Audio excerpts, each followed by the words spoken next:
city and the city council go along with our proposal, which is just let us do it. If you can't do it as a city, we can get it done and finish it in a timely way so that there can be a very respectable acknowledgement of this tragic incident, heartbreaking incident. As I stated previously, campus security and safety is obviously a paramount concern for us on campus. So to that end, business affairs and other services are working together to actually provide some upgrades to campus safety and security.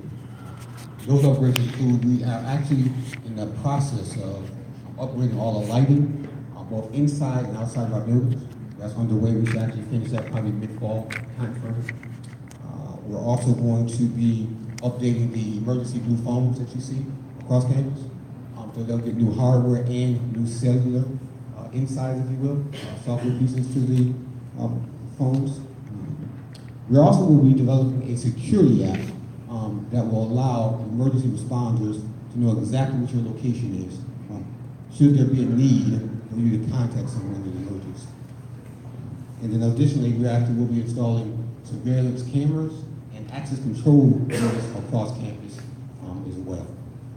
And then lastly, we are actually, this is one thing that Dr. Simmons didn't spill the thunder on, is that we are actually introducing a new police department that actually is under construction now and actually will be housed, if you will, right near the bistro in the retail center down Owens Drive.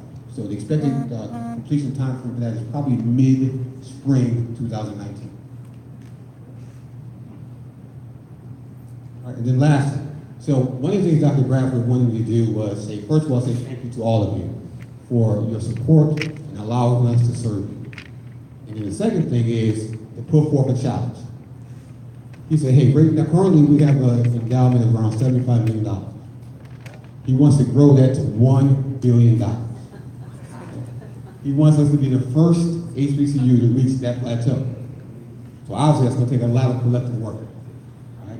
But he's saying, hey, we got time to get there. Right? So what he's saying is, hey, he wants us all to collectively accept the challenge to reach his goal within 20 years. So by the time we come back to this particular convention, the 64th iteration of such, right, we should be celebrating the achievement of that goal. All right, so that's a lot of work we got to do together. So Carmen, I apologize in advance for all the work it's going to take for us to get there, but I think we're all willing to help to make this all come to fruition. Thank you very much. I appreciate your time. Thank you. Do we have someone from Academic Affairs? Well, the provost, I asked the provost to stay home and do his work. And so I said I could probably answer most academic affairs questions for him, so I'm it. Want any questions regarding academic affairs?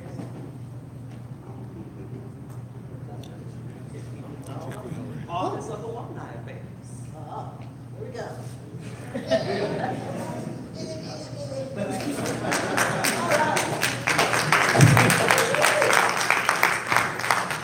You can only imagine how this week has been for me.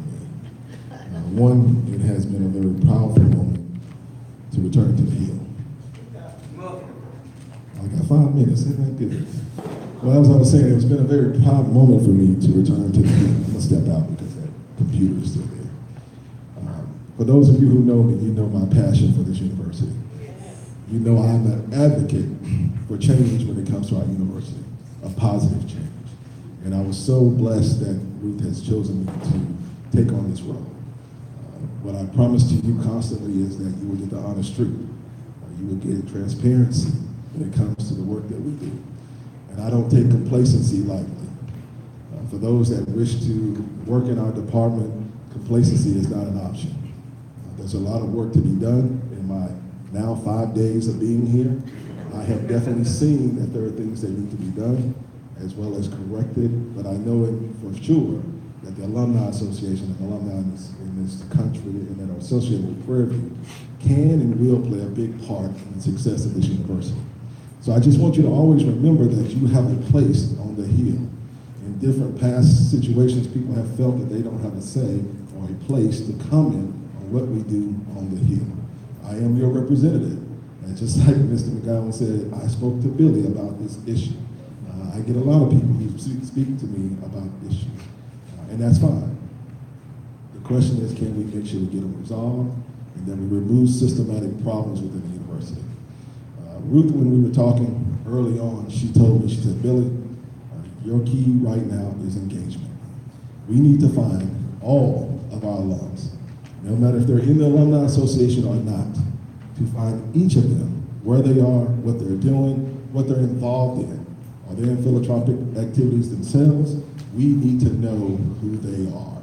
So that's a great effort on our part starting off and a great challenge to go out and research and find everyone. And secondly, in doing that, we will increase the validity of our database that we have on campus. It will allow the development department to go and do their work more successfully.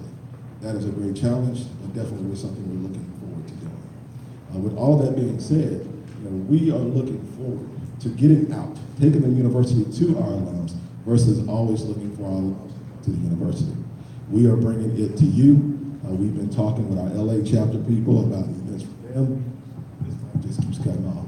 So that they can have the experience of Prairie View, even in Vegas. That is a great thing that many other universities do that we have not done in the past. So for me, I'm very much looking forward to this challenge. My family will be coming down soon. As my son says, Mama, I'm going to Prairie View. So he's very excited, so just as his father is. So we're very happy to do whatever is necessary to make sure our university is great. So again, Ruth has given me the opportunity to stick my nose wherever I want to. I have a vision when it comes to long-term strategy of the Office of Alumni Affairs. It is not just the alums that have graduated. It is also, what is the experience of students on the campus today? What types of alums are we creating? It is very hard to go back and reach out to someone to say, will you give if their experience was bad? So those issues that are plaguing us, I have no problems being involved in. I've already asked to be on certain committee groups to make sure that the voice of the alumni are heard in those decisions. Because it is very important that we start the process of teaching our students what it means to be philanthropic toward this university.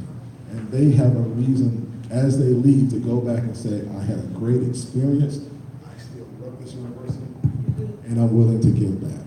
So that's what we're looking for. All right? Is that 5 minutes good? Yeah. Any questions?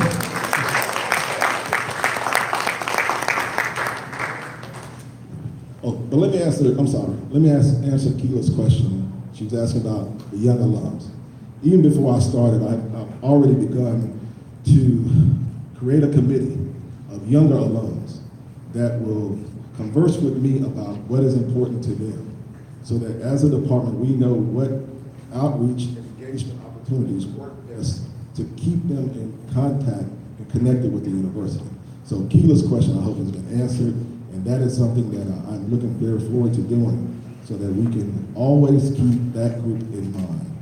We need to be very conscious of making sure that they have a place to speak.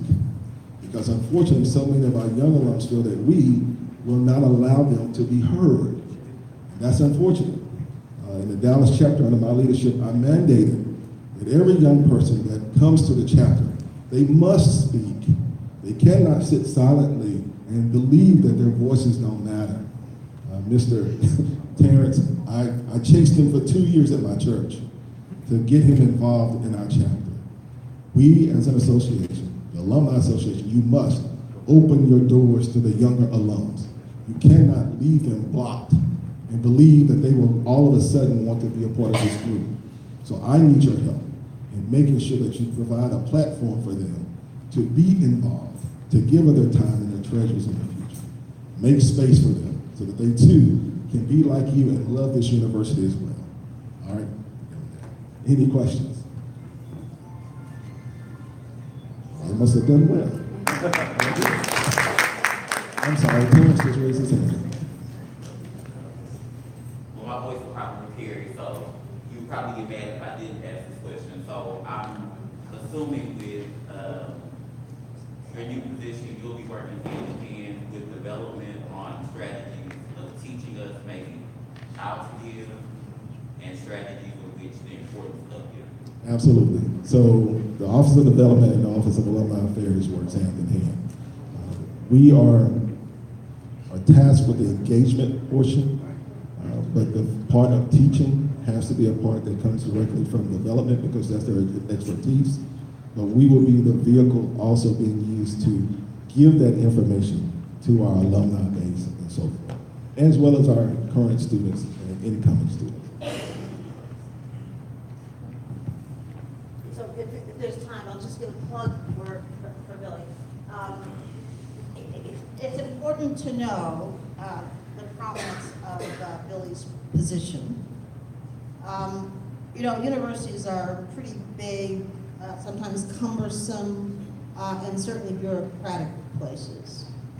The effort in creating this position was to place it at the highest level of the organization and to give it enough power that the alumni would have a strong voice within the university.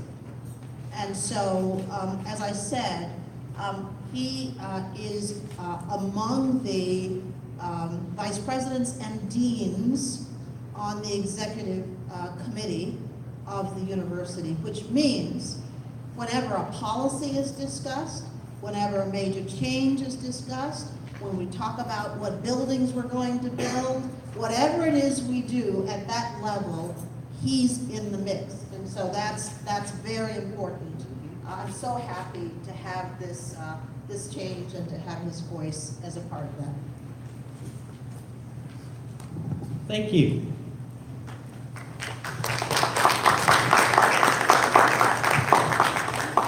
Thank you, President Simmons, and to all the other participants. I appreciate everyone being here today, for your time, your patience. We have a little break time before lunch for our registered conventioneers. Lunch begins at noon. There's someone back there waving. Yes. That's right, the microphone, correct? Donna, would you grab the mic? I'm going. It's Miss Williams.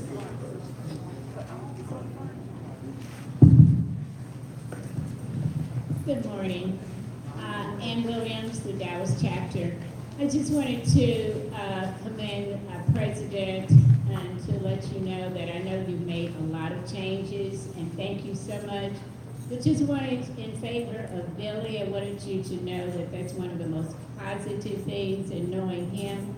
I know he will do a wonderful job, and I know many of us are familiar with a lot of our graduate schools that we have received other degrees from, and we know how strong that alumni association is, and we know that we need to bring this up with Prairie View because this is where we all got our start.